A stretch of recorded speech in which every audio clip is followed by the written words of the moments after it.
Before I get into that, I want you to know that it's celebrity endorsed by 4 celebrities, by Tippi Hedren, who's the queen of the big cats. She founded Shambhala Preserves for Wild Animals, and she's an Academy Award-winning actress. In fact, she wants to play the lead in the movie. She wants to play Aunt Judy.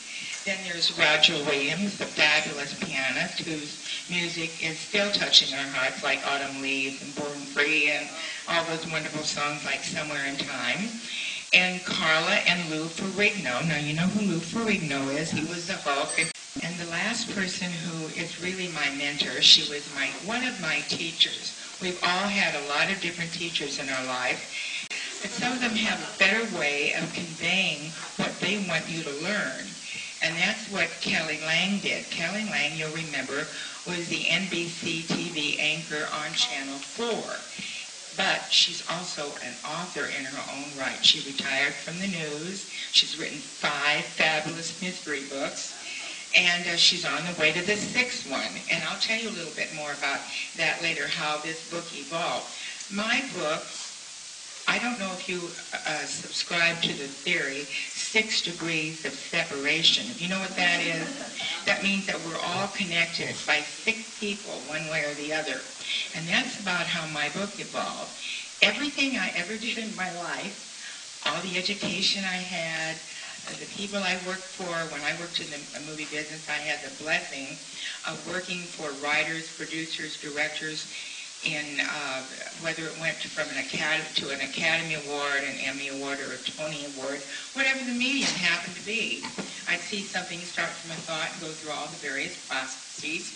So I was able to incorporate some of these things in my book, even a stint in the advertising department at MGM. It all came together. So I guess I should tell you a little bit about how it started and how I got into this cat business. And it's quite a thing to be in. After I was in that working, I got married to a doctor, and I lived in Long Beach, and I had 1 cat. And when I moved down there, I don't know if anybody here is married to a physician or not, but you learn pretty quickly that you come second in their life. You do. You know, you may think you're going somewhere, but you're not. You're going to bed because he's going to the hospital, and you're energizing yourself with some kind of project.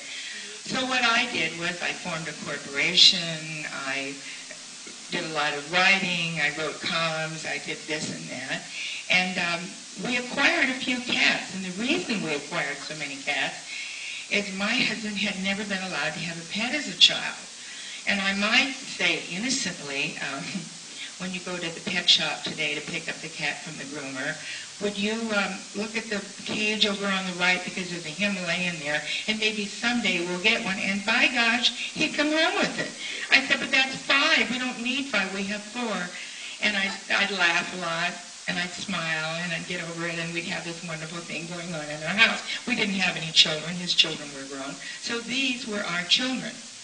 So I would come home and I would talk to the cats and the dog, we had dogs too, and answer for them. And I suppose you do the same thing, don't you? I know you do.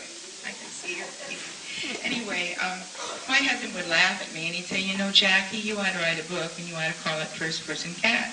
So I thought, well, that's not a bad idea. So I started doing research because I know that's a really important aspect of writing. And I put a lot of cat history into the book, and I wove it into the story for you, so it's not just rote reading things, you know.